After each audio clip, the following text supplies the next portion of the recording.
You stay right there. We'll chat with you in just a moment. Welcome back to Bay Sunday. The battle cry for our next guest is Stop the Silence. Their enemy, breast cancer. The folks at the Sisters Network are spreading the word on this type of cancer and how it's affected African-American women. It is the second leading cause of death for African-American women.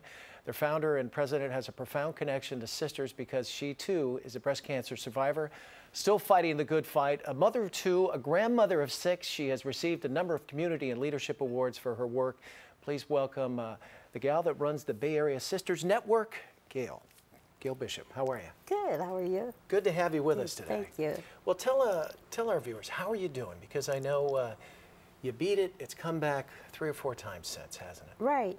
Actually, I'm fabulous. I just walked from Embarcadero to here. So you mean our limo didn't pick you up, our Bay Sunday limo? No.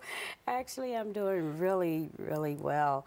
When I was diagnosed back in 2000, I was almost 5 years clear, and then the cancer came back, and the cancer came back in 2004 to the lungs, and I did not have to do chemo during that time period, but I did do radiation, and then there were other chemo treatments that I had to do, but it wasn't like intravenously where, you know, it was more harsh. Sure. But then in 2008, the cancer did come back, and it went to the liver, so it was in the lungs and the liver, but the ones that were in the lungs were still stable. But then the ones in the liver, I ended up doing chemo treatment. And then in 2011, in February, right, on Valentine's Day, I was told, no, I was told I was in remission. So my birthday is in April 2nd, and so I planned a really big party because I was celebrating. Sure. Yeah, and so then in September of last year, the cancer did come back, but to the liver. And I'm doing treatments once a week.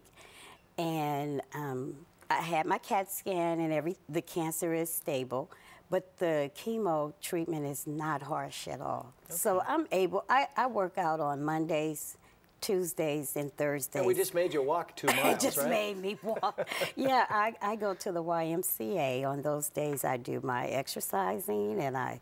Well, let me ask you this. Attitude, having some family members that have taken this journey is so important because, as my old high school wrestling coach, if you convince the mind, the body will follow. At least you hope it does. You got to have hope, don't you? I do. And my hope is in Jesus. I'm very spiritual. And that gives me my hope. And I tell people, whatever you're facing, mine is in Christ, but others, it may be something else. Yeah. But as I was walking down this morning, I was like, I could do all things through Christ who strengthens me. Because I didn't know this walk was that long. I wasn't expecting that, right? Well, we're trying to get Bart to come down battery. Well, let's talk about the Sisters Network because you have helped put together the Bay Area chapter. There are 43 strong, and they help African-American women cope with cancer. Well, Sisters Network, when I first went there, I went to a conference, and I had not known anything about breast cancer, really, before I was diagnosed. And so when I saw all these powerful women who were,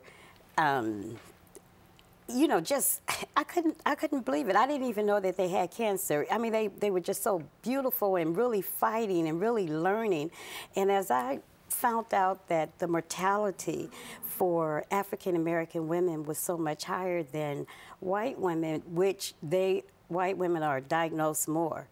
They are, but I guess the age from 45 younger for black women is much, much higher. It is, and the thing is stop the silence. Yeah. We were not talking about it. We do not do enough clinical trials.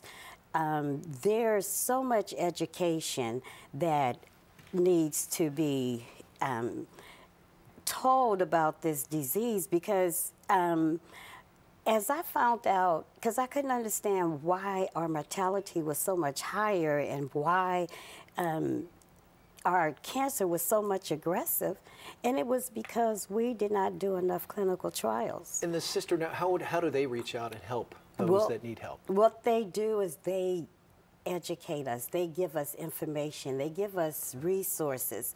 Because when I was diagnosed the first time, I was asked about doing clinical trials, and I wouldn't hear of it. But then as I was going to these conferences and learning and talking to these other doctors, and they telling us, you know, this is what we need. And so that's why I say you be careful what you pray for, because I was praying if that ever comes back, the cancer, I would do a clinical trial. Yeah. And it came back. So I did the clinical trial. And I mean, it's fine, because, you know, there's a lot of myths and stigmas about, you know, doing clinical trials. But it's so much different now. Well, I think you have to do what you got to do right. to get around it. We're out of time, but we wish you good health. Thank you. And we wish you all the best with the Sisters Network, and it was so nice to meet you, Gail. Thank you. Take care. Okay. And we'll try to get you a ride back to the Embarcadero. No. That's not right. That's too far. If you'd like more information about Sisters Network, please visit their website at sistersnetwork.org. Nice and easy. We'll be right back. Stay right there.